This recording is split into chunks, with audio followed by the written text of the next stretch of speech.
बिस्मिल्लाहिर्रहमानिर्रहीम। अस्सलाम वालेकुम डियर स्टूडेंट्स। आज के हमारे इस लेक्चर में चैप्टर 3 बायोलॉजी 9 क्लास का हमारे पास पार्ट नंबर 5 है। शॉर्ट क्वेश्चंस में से क्या कह रहा है, what are AIIMS of classification. अब यहां पर हमने बताना है कि जो क्लासिफिकेशन हुई है जानदारों की, उसका मकसद क्या था। एम का मतलब क्या है, एम्स मकासिद, ठीक है। यहां पर मैं लिख लेता हूं मकासिद।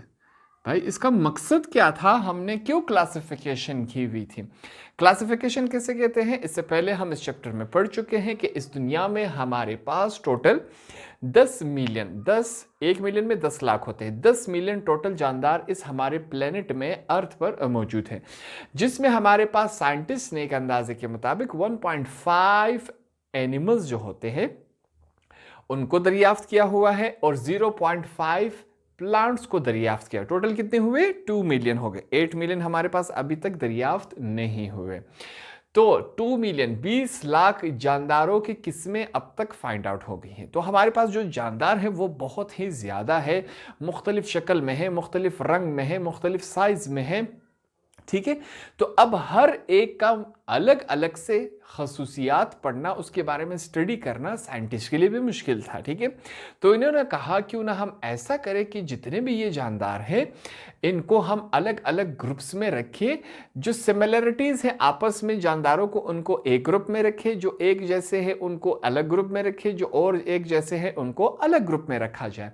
तो ये जो ग्रुपिंग है, जानदारों को ग्रुप्स में रखा जाए उनकी सिमिलरिटीज़ की बुनियाद पर, इसे हम क्लासिफिकेशन कहते हैं, ठीक है। जो हमने कहा था टेक्सोनोमी है, ब्रांच ऑफ बायोलॉजी, याद होगा आपको, चैप्टर में हम पढ़ चुके हैं। तो यहां पर अब हमने बताना है कि ये जो जानदारों को हमने क्लासिफाई किया था, ग्रुप्स में रखा था, उसके मकासद क्या थे, मकसद क्या था।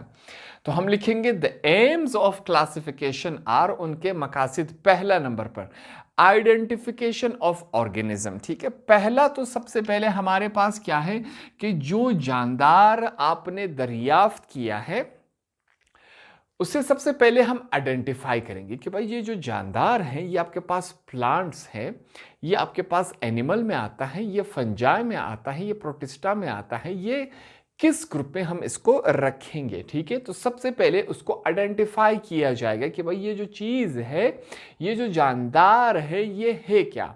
यहां तक बातें क्लियर हो गई। सेकंड नंबर पे आते हैं। दूसरा हमारे पास क्या है, नेमिंग द ऑर्गेनिज्म।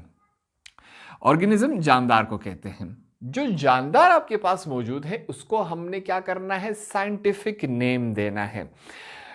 इससे पहले हम एग्जाम्पल दे चुके हैं कि साइंटिफिक नेम देने से पहले बहुत सारे कंफ्यूजन आ जाते थे आपस में। जैसे कि पाकिस्तान की एग्जाम्पल देते हैं, जो गार्लिक होता है, लहसुन होता है, पाकिस्तान में ही इसके दो नाम हैं। कुछ लोग इसको लहसुन कहते हैं, कुछ इसको थोम कहते हैं, ठीक है। अब पूरी दुनिया में मुख्तलिफ ज़बानों में मुख्तलिफ नाम होंगे। तो साइंटिस्ट ने क्या किया, इसको कहा कि हम जो भी जानदार होगा उसको हम साइंटिफिक नेम देंगे, जो पूरी दुनिया में उसी एक नेम से कहलाया जाएगा। तो सेकंड क्लासिफिकेशन में वो क्या करते थे, जो भी चीज़ दरियाफ्त होती उसको साइंटिफिक नेम देते, पूरी दुनिया में उसे इसी एक ही नाम से पुकारा जाता, ठीक है। दूसरा मकसद ये हुआ। तीसरा क्या है, making natural group of organism, ठीक है।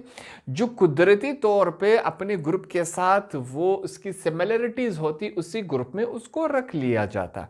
अब प्लांट्स को जो है वो प्लांट्स के ग्रुप में रखा जाता है, जो एनिमल्स है उनको एनिमल्स के ग्रुप में रखा जाता है। अब एनिमल्स में और बहुत सारे ग्रुप्स हैं, जैसे कि एग्जाम्पल हम लेते हैं, हवा में उड़ने वाले परिंदों का अलग ग्रुप है, पानी में मछलियों का अलग ग्रुप है, ज़मीन पर चलने वाले जानदारों का अलग ग्रुप है, ठीक है।